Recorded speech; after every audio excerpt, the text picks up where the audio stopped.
nosso vizinho mais ao norte, na América, nós temos uma configuração relacionada à escravidão em que, se nós lembrarmos que a história, a inserção dos Estados Unidos no Ocidente se inicia com aquela organização das suas 13 colônias, sendo que as colônias mais ao norte possuem uma produção de pequena propriedade, diversificada, com a utilização de uma mão de obra livre.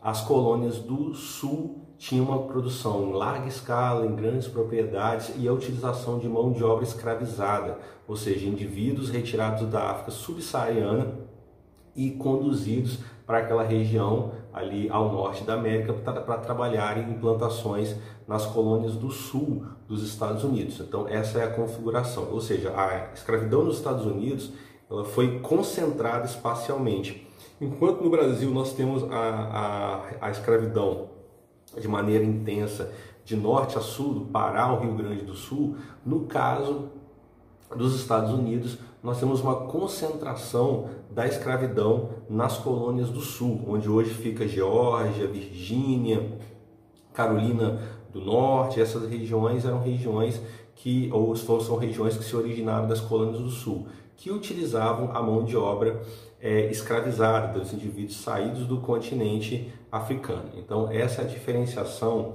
entre a colonização, a escravidão no Brasil e nos Estados Unidos. E no caso dos Estados Unidos, essa configuração escravista ela vai se refletir quando o país se torna livre, ou seja, em 1776 nós temos a independência dos Estados Unidos, e nesse momento os Estados Unidos nascem como uma república que dá grande autonomia para os seus estados, que são as antigas colônias.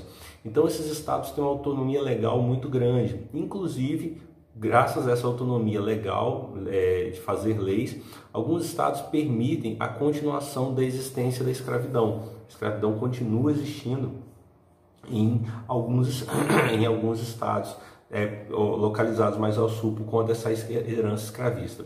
Então essa diferença entre norte e sul, não apenas em relação à escravidão, fará que quase 100 anos depois da independência, o país ele se rache num conflito chamado Guerra de Secessão. Por que isso acontece? O que isso tem a ver com a escravidão?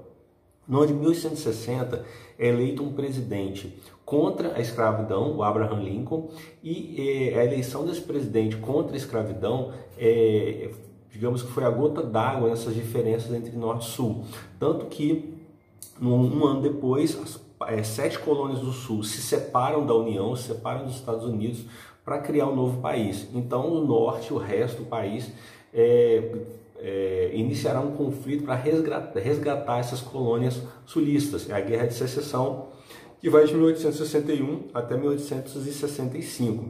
E dentro do conflito, enquanto o conflito estava se desenrolando, o Abraham Lincoln ele consegue a aprovação de uma legislação para todo o território dos Estados Unidos que abole a escravidão, que extingue a escravidão no ano de 1863. Então, muitos cativos do Sul vão apoiar o Norte justamente por essa mudança legal pelo fim da escravidão. Então, a guerra acaba em 65.